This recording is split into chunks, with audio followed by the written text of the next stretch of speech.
Почитувани гледачи, добра вечер и добре дојдовте во уште едно ново издание на емисијата Ваш термин. Знаете, секој понеделник сме тука заедно со вас да ви презентираме информации околу сите проблеми со здравието, а пак вие, нели, ако се пронајдете во сите оние информации кои што ви ги презентираме во секоја емисија, односно оние симптоми или онаа тема за која што говориме, да можете навреме да се консултирате со доктор, специјалист, за да го решите навреме вашиот проблем. Би сакала да дадам еден вовед во однос на денешната тема, со оглед на тоа дека загадувањето и како е голем проблем децении наназад, како кај нас во регионот и во светот. Особено изминатиот период беше навистина многу загадено. Можеме само и да кажеме изминатава недела, бидејќи врнеше дожд, малку ветар, па го расчисти некако загадениот воздух, меѓутоа секако дека не можеме така лесно да се ослободиме од тоа, а загадениот воздух и како доведува до појава на невролошки, кардиоваскуларни и респираторни заболувања, кои најчесто предизвикуваат прерана смрт. Вака само накусо за последниот извештај на Европската агенција за животна средина, вели вака, загадувањето на воздухот е главна причина за прерана смрт и болест и е најголем ризик за здравието во Европа. Срцевите заболувања и мозочните удари се најчестите причини за прерана смрт што се припишува на загадениот воздух, а потоа следат и болестите на белите дробови и ракот на белите дробови. Ова, како што кажав и предмалку, се наведува во последниот извештај на Европската агенција за животна средина, која подсетува на проценките дека кај нас во нашата земја 3400 лица починале како резултат на прекумерното загадување со ситни честички PM2,5. Поради прекумерното загадување со озон пак починале 90 лица, а 120 македонски граѓани починале од прекумерно загадување со азот диоксид.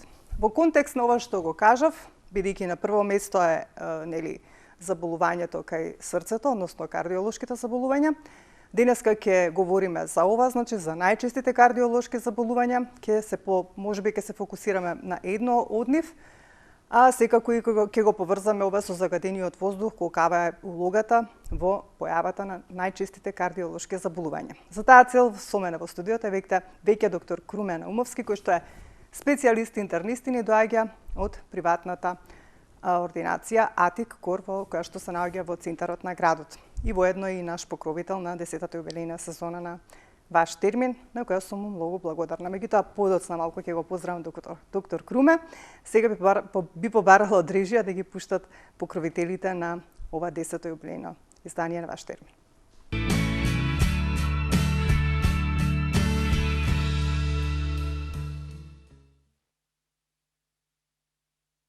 Студио Карпино, лулка на енергијата. Водечко студио за масажа, физиотерапевски и козметички услуги, лоцирано во срцето на Скопје. Нуди прекрасен амбиент, безпрекорен квалитет, преку 20 типови на масажи, третмани за лице и тело, а ќе ве пречека експертски тим со нивната љубезност и професионалност.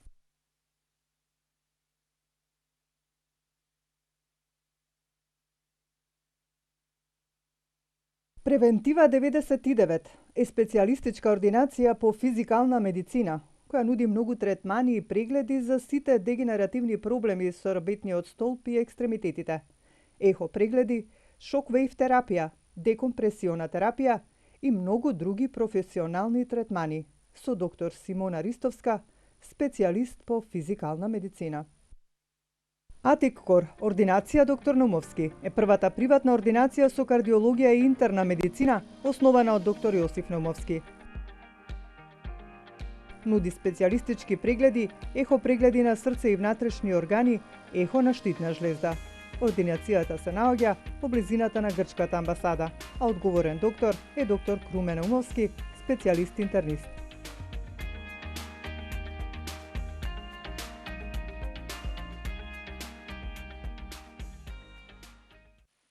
Квалитет и иновативност, почит кон природата и човекот е мотото на Ербено Били, каде модерната наука и најстарата традиција на билки спагирика достигнуваат совршен квалитет. Вегански, органски, италијански растителни производи за многу здравствени придобивки. Ербе Нобили. Купете и почувствувајте го нивниот бенефит.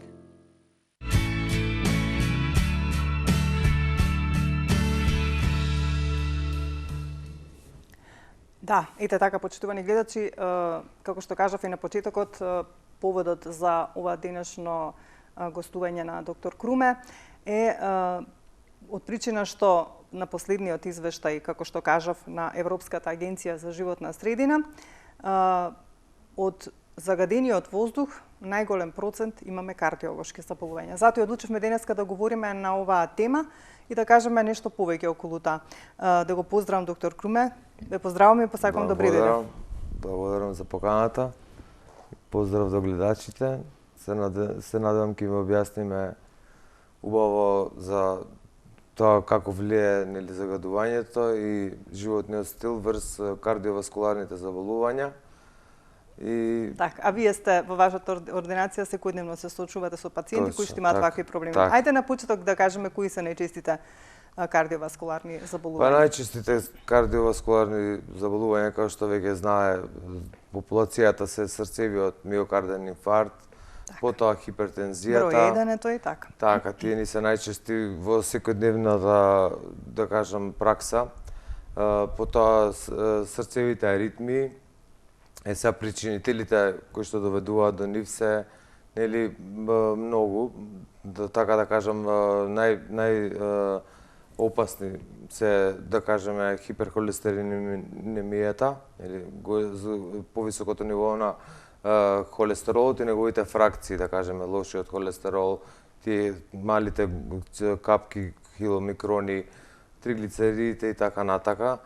Значи, кои што доведуваат нели до сериозни артериосклеротски заболувања, потоа никотинот, пушењето како втор фактор, дијабетесот како трет фактор, нели прекумерната исхрана, прекумерната тежина, намалената физичка активност, се едни од најчестите фактори кои доведуваат до кардиоваскуларни заболувања. А секако и загадениот воздух, да не го забораваме, бидејќи така ја почнав и емисијата. Апсолутно, да. Покрај тоа што прави сериозни компликации кај пациентите со бронхијална астма, кај пациентите со хронични обструктивни белодорни заболувања, исто така и прави токсичен миокардитис, прави хиперкоагулабилност, односно згуснување на крвта. Докажано дека овие мал милион частички PM10 или и други, не знаеме какви се лесни и тешки метали има во воздухот. Така, кажав дека има и значи прават едни сериозни озон и азот диоксид. Не знаеме што се не има, нели?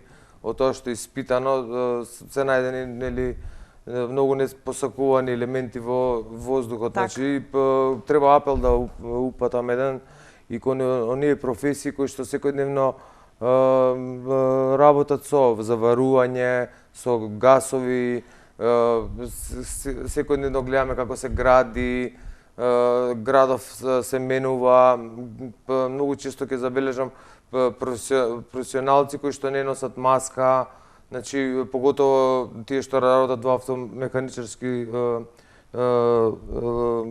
работилници, да кажам, а и општата популација, кога е загаден воздухот, строго непрепорачливо е да се излегува надвор, за да не ги вдишуваме тие честици. А секоја прилика кога се прочисти воздухот, обратно, баш треба да искористиме, да излеземе и да што повеќе да сме физички активни. Кога да се вратам наназад, значи апел до сите професионалци кои што оние кои што работат во хемиските лаборатории. Исто во хемиските лаборатории, значи со бои, со лакови, заварувачи, значи имав неколку случаи со каде што имаше кардиомиопатија, односно акутен миокардитис со кардиомиопатија, која што се сомневавме дека е од запушени крвни садови на срцето, не испадна дека е од човекот заварувал претходно и се изнадишал од тие гасови, да не кажам метали, тешки, сулфурни испарувања, азотни гасови, азотен моноксид, CO2, да не ги набројувам. Нели, така да треба луѓето сериозно да превземат да се заштитат во секој случај, да направат една превентива и што повеќе излегување во паркови, на планина, на чист воздух, и за најмалата популација, што повеќе апелирам до општата популација да помоци ако не мора автомобил да се вози до продавница, ако не е близко продавницата, да се испешачи, да се возат точаци, нели, што повеќе да помалку се користат возила и нели со цел да не се загадува градот, нели. Така, да се заштитиме и себе да се заштитиме, точно така, да не дојде во прилог тоа што ќе испешачиме повеќе отколку што ќе стигнеме до дестинацијата која што ни е поблиску со автомобил. Што друго би кажале за срцевите инфаркти? Што е специфично, што е карактеристично за нив? Дали може нешто да ни посочи, освен тоа што кажавте дека ризик фактори се покачени од холестерол, мастите, претпоставам дијабетесот, исто и високиот притисок. Тоа е еден склоп на проблеми кои што доведуваат понатаму до. Така, значи вака се. Акутниот миокарден инфаркт и срцевиот инфаркт воопшто го делиме ние лекарите на два типа. Акутниот и прилежаниот, да кажам, кај повозрастната популација, го нарекуваме стеми и нон-стеми, да кажам. Тоа што би се подразбира по тие два термина. Значи, едниот е кога имаме ЕКГ, електрокардиограмски запис, пропратен со симптоматологија, односно болки во градниот кош, да ги кажам за да ги препознаат гледачите, значи, болката може да почне точно во централниот дел на градите, да се шири кон лево, пропратена може да биде со гадење, повраќање, да се облеат со ладна пот, може да исто да биде во пределот на грбот, да се вкочанат двете раце. Тие се главните симптоми кај акутниот инфаркт. Да кажам, тој што има тој стеми. Дали мора сите овие симптоми да ги има или може само еден од овие симптоми? Може да изостанува, воопшто сите да изостануваат. Може да има поединечни симптоми, а и изостануваат. Најбитно е самата личност да процени дали каква е болката. Значи дали е болката во напор или е болка во мирување, нели? Со тоа сам да размисли дали треба да се јави веднаш на доктор или е. А што е разликата од напор и мирување? Во мирување, нели, кога нема потреба од поголема оксигенација, односно зголемен крвоток на срцето, може да се јави нели ревматска болка, може да се јави болка од кичмениот столб, може да се јави болка од прилежана воспаление на срцевата обвивка, од така наречен перикардитис, да речеме, поврзано е исто со надворешниот атмосферски притисок. Така што, значи, има луѓе кои што ќе дојдат на лекари, ќе видиме, да кажеме, дека човекот прилежал на инфаркт, а не е свесен за тоа.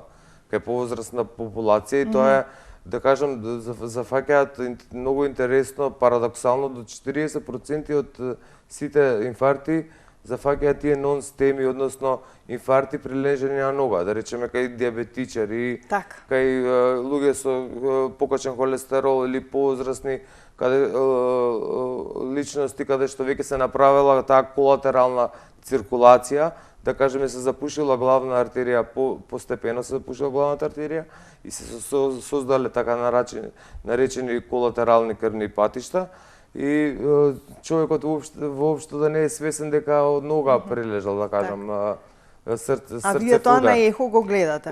Го гледаме и на ЕКГ и на ехо, нормално намалена тој дел каде што се затналата артерија, да кажеме, доживува и така наречена исхемија, односно изумирање на делот од срцевиот мускул каде што е зафатениот дел, гранка или артерија, односно запушениот дел на истата.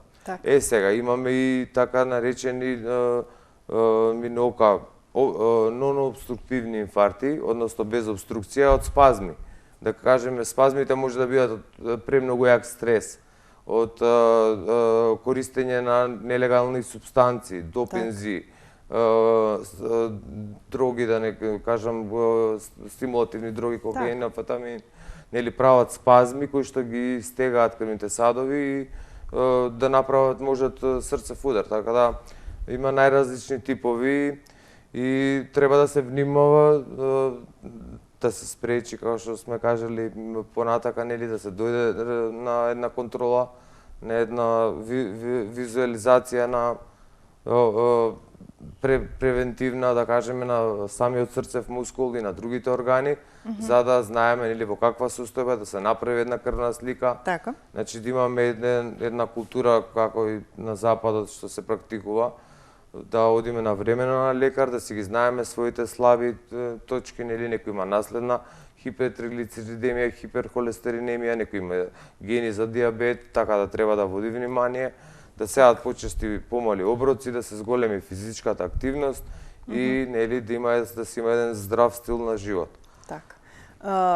Тука би замолила од режија може да ги испишат телефоните на екранот, а оние гледачи кои што не следат, ако имаат некој проблем ваков со срцето, без разлика дали станува збор за прележан срцев удар, срцева слабост, па може би проблем со оние тригер фактори кои што ги кажавме за добивање на срцев удар, значи покачан шеќер, диабетес, висок притисок и така натаму, бидејќи нели доктор Круме е доктор специјалист и интернист, па опфаќа нели поголема гранка интернистичката нели специјалност, па може да ни се јават, да се приклучат во нашиот разговор и можеби да постават некое прашање или совет од мојот денешен соговорник.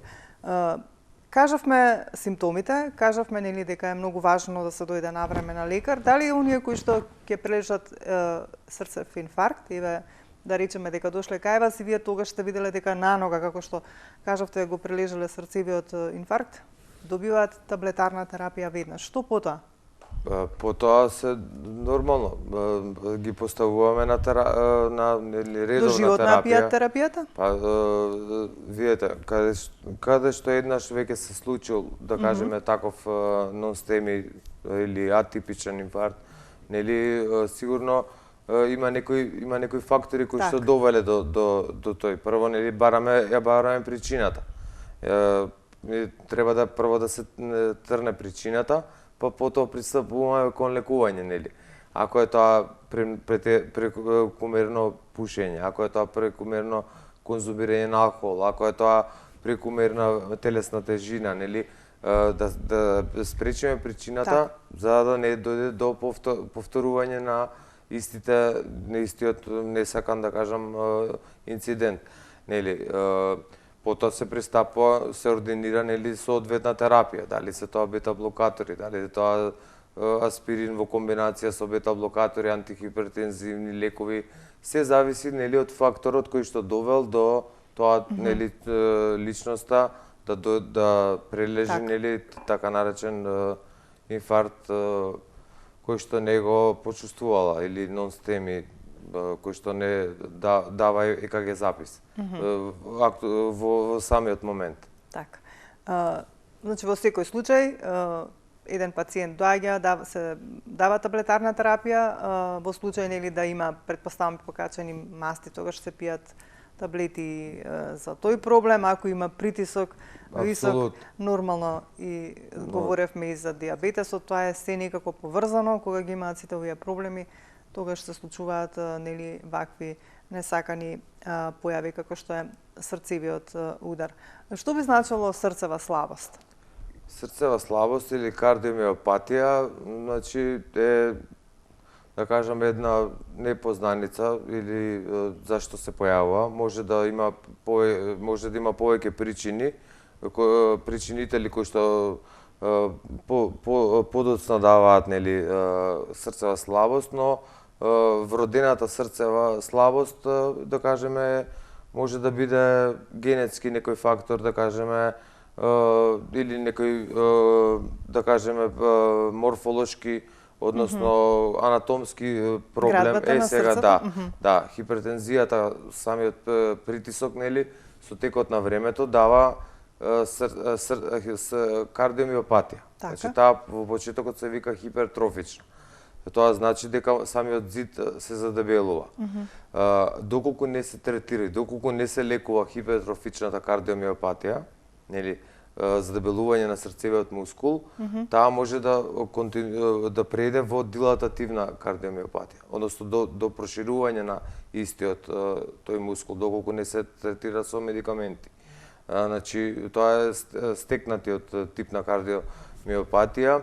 Подоцна има така поекзотични некои кардиомиопатии, како цубок, каде што е срцето во вид на, да кажам, вазна, каде што левата комора е проширена, да кажам, во целост, а горниот дел према аортата и, да кажам, стеснет. Сега тоа е една од поредките, али вака интересна за, да кажам, за лекарскиот дел од гледачите или тие што ги интересира повеќе.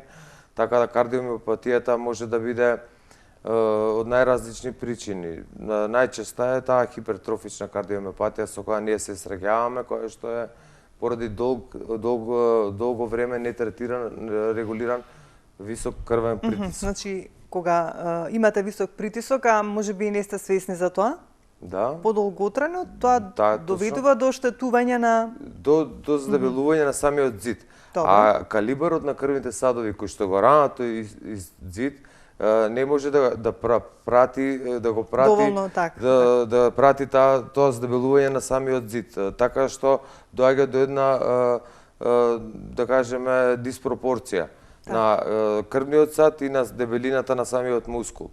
И тој бутка, да кажеме, против тој притисок, против таа тензија во крвните садови срцето и, да кажеме, на некој начин се набилдува или односно се доаѓа до негово до зголемување на мускулната маса. Да, до зголемување на мускулната маса, односно до хипертрофија, така наречена. И кои се тие специфични симптоми за срцева слабост? Може да нема никакви симптоми? Да, неблагодарно е кај срцето, значи за тоа треба да се обрати на превентивата.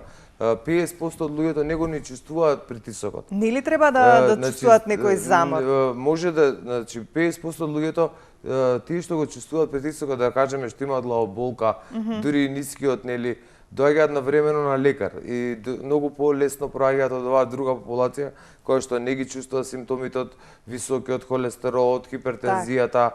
Значи има луѓе кои што имаат 200 со 110 долен диастолен притисок, а не го чувствуваат. Разбирате? Тоа се јаки мажи, да кажем, се осеќаат здраво, не сакаат, нели нашиот балканскиот менталитет е, каков доктор, добар сум си, се осеќам добро. Но некој знае организмот да не излезе. Сите имаме добри генетски, јаки органи, сите имаме некои слаби, да кажеме, гени, така што не е лошо да се дојде превентивно на еден преглед, да се види, нели, во каква состојба е организмот. Многу е специфично кога станува збор за притискот, бидејќи во текот на еден ден, ако мериме повеќе пати притисок, може да ни биде различен. Како ние да знаеме дека имаме проблем со висок притисок? Дали треба секој ден да имаме висок притисок и доколку е дозволено, нели? Кога веќе се смета над кои параметри дека е висок притисокот? И како се поставува диагноза дека некој има висок притисок? Бидејќи може понекогаш да ни се покачи, па да ни се стимне. Видете, притисокот е варијабла, баш како што кажате. Може во текот на денот неколку пати различно. Баш како на ЕКГ записот.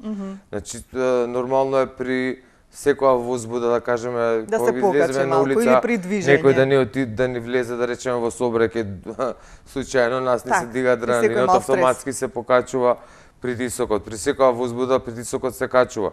Но не значи дека тој треба да биде постојано покачен над горната граница 140 со 85, според некои книги, според некои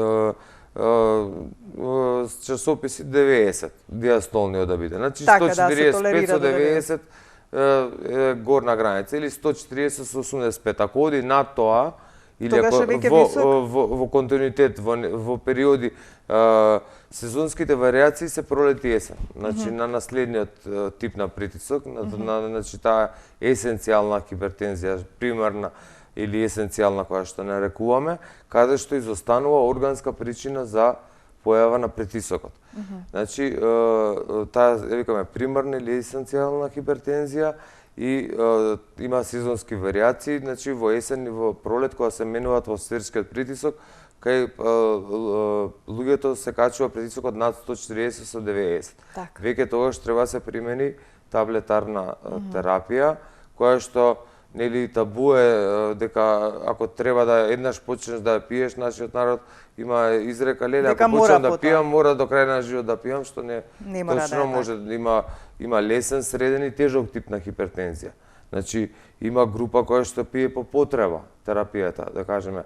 Ако се дисциплинирани на тема физичка активност, редовно работат кардиовежби, пешачење, кој што го препорачуваме кај најтешки срцеви болни, нели ако внимаваат на диета на помалце натриум, односно помалце солена диета, значи може да биде тој лек во минимална доза, ако е лесен степен. Ако е среден и тешка форма на хипертензија, тогаш и ќе треба да се пијат лекови. Но лековите за притисок во принцип не се толку штетни. Колку што самиот притисок е може штетен. Да биде штетен, така. Тој ги уништува докажано сите системски органите. Значи го штетува прво нервниот систем, потоа крвните садови, па бубрезите, срцето, мозокот, значи се постепено хипертензијата влие, да, значи мора да се третира. Значи да апелирам до сите кои што имаат во фамилијата некој со висок притисок, нели да си го проверат притисокот на време, затоа што може да не го чувствуваат, а да го имаат истиот и да направи големи, да имаат со години висок притисок, а да не го чувствуваат. Има ли во текот на еден ден некој период каде што можеме да кажеме дека тогаш е најдобро да се измери притисокот? Дали наутро или попладне? Баш прашањето ви е одлично, затоа што кај оваа која напоменав примарна или есенцијална хипертензија, таа има пик од 4 часот утрината до 10. Значи утрински пикови има. Така да дозата кај тие пациенти некогаш даваме као мудрост во 2 дози, да речем утринска и вечерна доза, бидејќи метаболизмот кој ќе легнеме крвта оди во внатрешните органи и се метаболира лекот кој што сме го испиле утрината. Така што треба да се даде во 2 дози за да го немаме тој утрински скок. И тоа е моментот на, да кажеме, пик. Сега има други исто, да кажам, карактеристики примарната хипертензија. Над 500 метри надморска висина знае да се качи притисокот. На нулта надморска висина тој знае да се снижи. Истиот. Така да и околу тоа може самите луѓе или да го почувствуваат или да го измерат па да видат дали имаат покачен крвен притисок. Така. Меѓутоа, ако сакаме вака оние што немаат нели проблем, ако сакаме да знаеме дали имаме проблем со висок притисок, во кој дел од денот тоа ми беше суштината на прашањето? Наутро е најточно кога ќе станете да го измерите? Наутро, видите, не постојат правила. Значи може да се качи во текот на денот. Нели после доручекот, зависи од доручекот, ако е повеќе солен. Меѓутоа наутро е највалидно. Па може да се каже дека видите, особа која што има притисок, 50% од луѓето, да кажам, поголем процент го чувствуваат пред се, нели? Дали треба да бидеме седнати кога мериме, легнати, да бидеме смирени? Правилото е секогаш пошто има поголем калибар артеријата која се излегува од аортата на левата рака. Баш како што сум сега јас поставен, левата рака треба да биде опуштена и на ниво на градниот кош, односно на срцето. Значи може да биде тоа е оваа позиција. Малку, така. Да кажеме баш како што сум сега застанат. Добро. Значи да биде раката отпуштена и се препорачува се мери со апарати дали се тоа физички мануелни со барометар или живини апарати кои што ги викаме физички, нели пошто нели користиме мануелна пумпа, значи да се мери, значи претходно пациентот треба да биде смирен, да не пешачел, нели да не е возбуден. Така, значи да биде сепак малце во 2-3 пати да издише, да вдише и подоцна, да. Значи или тоа е дигитален со, да кажеме, со батерии, да се мери препорачливо на левата рака. Така.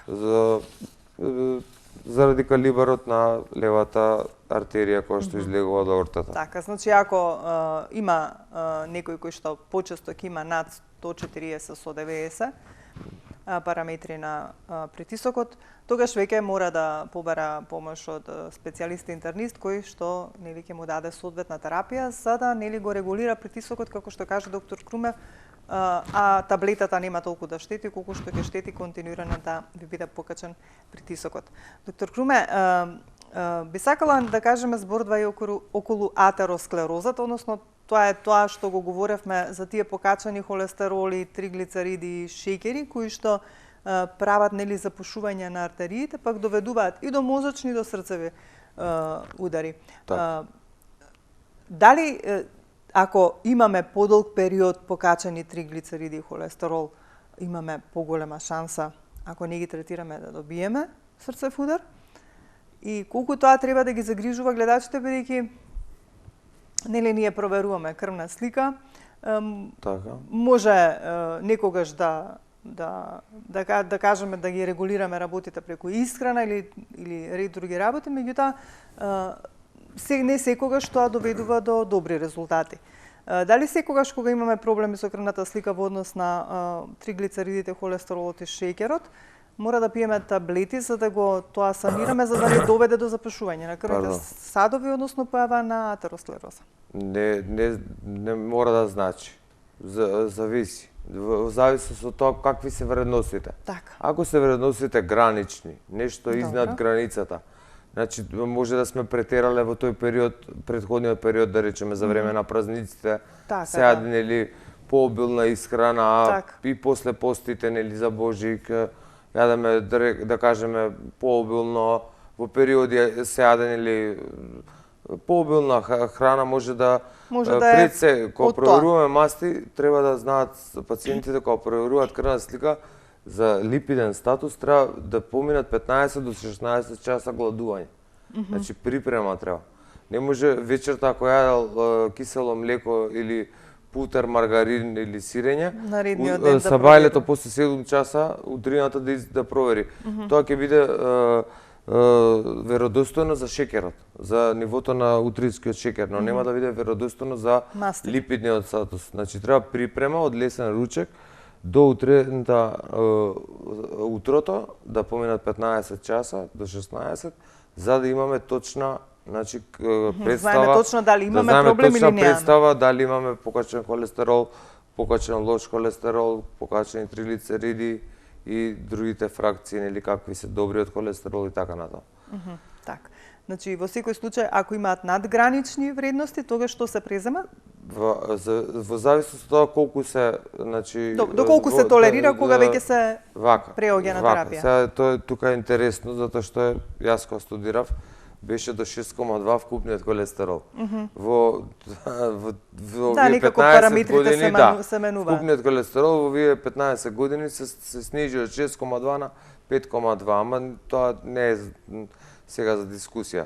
Значи, да речеме, побитни се да кажеме лошиот холестерол, тоа е ЛДЛ или добриот холестерол. Меѓутоа кога проверуваме крвна слика само холестерол, дали ако ни е покачан да кажеме и 6-7 холестеролот, треба да направиме дополнителни испитувања дали имаме лош или добар покачан? Не, пожелно би било и пожелно е да се направи припрема, како што кажа. Значи од лесен ручек до утрените сабајле да поминат 15 до 16 часа за да имаме веродостоен липиден статус. А кога веќе покрај испитување ќе покаже 8, 9, 10, да речеме. Тогаш веќе се земаат таблети? Да кажеме, имаме наследни хиперлипидемии, хипертриглицеридемии. Значи имаме состојби каде што има генетски фактори или предиспозиции. Некојаш имаме и 8-9 и од прекумерно јадење, од прекумерно пиење алкохол. Зашто алкохолот е буквално како да пиеме шеќер, шеќерите се претвараат ферментиран, шеќерите се претвараат со тој Крепсов циклус во масти и тоа се еден поврзан затворен круг, да кажам. Така што треба да се види каква диета имал пациентот наназад, да се види дали има генетски предиспозиции, фамилиарна генетика, некој со покачен холестерол, со удари, срцеви, мозочни и така натака. Па подоцна се размислува околу тоа дали ќе дадеме терапија или ќе видиме дали можеме со физичка активност и со хигиенско-диететски режим да го регулираме тоа ниво на холестерол, добар, лош триглицериди и така натака. Ако еден ваш пациент има проблем и со срцето и пие бета-блокатори, пример, и имал претходно покачани параметри за кои што говоревме досега, тогаш дали мора тој пациент да пие до крајот на животот и бета-блокатори и таблети за регулирање на холестеролот и триглицеридите? Видете, ако има наследна хиперхолестеринемија, ако има исто така појава на аритмии, нели, ако има хипертензија, исто така, нели, покачен крвен притисок, си треба да се пијат лекарства. Значи, некојаш лекарствата многу повеќе не спасува, да кажам, не само должината на животот, битен е и квалитетот на самиот нели живот, да сме на нога, да сме здрави, да сме способни, да се осеќаме здраво, зашто има една поговорка, вика, болниот човек има само една желба. Тоа е тоа, да. Така тоа би било тоа. Ми остана уште едно прашање околу срцето. Постојат и нели оние специфични залистоци кои што се вродени на срцето. Колку се тие, како да кажам, специфични, или пак колку може, например, да бидат причина за загриженост или пак понатаму за некој проблем со срцето во текот на животот? Да кажеме вака, има залистоците си се природни вентили кои што спречуваат крвта да се враќа наназад, односно имаат механичка функција на предкоморите и на коморите. Тие можат да пропуштаат во младоста, да кажеме, да имаат тој невин шум, може и кај десната предкомора и комора да има мал незначителен шум кој што не представува никаква, да речем, драматична состојба. Така. Во минатото, за време на бившата федеративна Република Југославија, бивша Југославија, кога ќе слушнале наот на шумче кај дете, го ограничувале веднаш во спорт. Затоа и прашувам. Да не спортува. Малите шумови, како што се развива градниот кош кај децата, како што се шири, значи, како што се шират рамењата, така и срцевите вентили, да кажам, легнуваат. Значи, ако има сосема мал или невин шум, ако родителите се атлетски градени, да кажам, високи, тенки, витки, значи тој шум може да се изгуби спонтано, како што ќе се доколку правилно се тренира детето. Затоа е битно на спортски преглед да се направи еходиагностика, да се дополни на спортска медицина прегледот со еходиагностика, да се види нели какав е тој шум и какаво е тоа отварање или не затварање правилно на залистоците. Дали е мало, средно или големо. Нели ние тоа го следиме, кај стекнати, да кажеме, малформации на залистоците, кај фиброзирани залистоци, оштетени од ендокардитиси, од разни други фактори, нели истото се следи и се прати до кој степен доаѓа, доколку прогресира, да кажеме, митрална инсуфициенција или аортна инсуфициенција, тогаш ако прогресира, значи тогаш доаѓа до волуменско или притисочно оптеретување на некој дел од срцето. Дали е тоа левата комора, левата предкомора, десната предкомора или комора. Значи тоа какви симптоми може да даде само, дали срце биење само? Може секакви симптоми да даде или да не даде симптоми. Или да не. Да, значи за тоа треба да се, тоа што го напоменав, превентивно да се види секој еден, да кажеме, секој едно индивидуо кој што се занимава со спорт, секој едно дете, кој што го праќаме на спорт да направи еден чекап, да кажеме, еден имејджинг метода, скрининг, поново или како сакате, нели да се види внатрешната состојба, внатрешните структури. Сега имаме нели стекнати болести на залистоците, например, кардиолозите сакаат да кажат, секогаш ги прашуваме нели пациентите дали имате здрави заби. Јас значи инсистирам кај моите пациенти да бидат сите корења извадени, затоа што има една бактерија која што живее во корењата на забите, која што има иста антигенска структура како срцевите внатрешни структури, како ендокардот. Значи може и од тоа да биде. Така што таа бактерија, сакајќи организмот да ја уништи, ги напаѓа срцевите за листоци и тоа се вика фебрис ревматика, една состојба која што е сериозна и прави трајно оштетување на срцето. Така да забите се многу битни да бидат здрави, средени. Не само за срцето, туку и и кај за младата, кај постарата популација, значи да нема расипан корен од зап. Така. Вака сега тука сме на крајот негде, само како за крај, на кои фактори можеме да делуваме, на кои не можеме, само да посочите еден совет до нашите гледачи, како да се однесуваат во секојдневието за да имаат здраво срце. Нормално, како сите препораки за здрав живот. Значи, прво да имате позитивна мисла. Значи, да размислувате позитивно. Второ, да превземеме чекори кон прибегнување, да кажам, кон здрав живот, здрав стил на живот. Откажување од лошите навики, стекнување на добри навики. Так. Што подразбира тоа? Подразбира редовно занимање со спортски активности. Така. Поголем внес на течности. Така. Нели храна. тргање во природа, бегство од оваа гужва од градскиот метеж. Со тоа нели ќе го подобриме стилот на живот. Да не јадеме прекомерна исхрана, значи индустриализацијата во последниот век и нешто доведе до тоа нели да сме обезни, порано немаше обезни луѓе, барем кај нас. Да, впрочем како и за сите други заболувања, апелот е до сите наши гледачи да внимаваат во исхраната, физичка активност, кога е загадено да не излегуваат без потреба и оние кои што ги посочивте во однос на работата да внимаваат и да носат заштитни маски. Ти благодарам, доктор Круме, секако дека соработката останува, уште еднаш ви благодарам што сте покровител на емисијата Ваш термин и во некоја следно издание пак ќе ве повикам можеби за некоја друга тема, би ти ги кажав, интернистичката специјалност опфаќа многу проблеми со здравјето. Ви благодарам уште еднаш. Ви благодарам на вас и на гледачите. Почитувани гледачи, тука ќе ве поздравам и јас за денес. Се надевам дека ова сето што го говоревме, а беше малку поисцрпно во однос на кардиолошките заболувања, беше од ваша корист, можеби се пронајдовте во некои од овие работи за кои што говоревме, а секако доколку сакате, како што секогаш потенцирам на крајот да се сретнете со доктор Круме, може да се јавите во нашата телевизија, ќе го добиете бројот од АТИК координацијата и секако ќе може да го посетите и да се консултирате со него за вашите проблеми. Ве оставам во убаво расположение, имајте добро здравје, грижете се за своето здравје, а ние повторно ќе се видиме за 7 дена во исто време.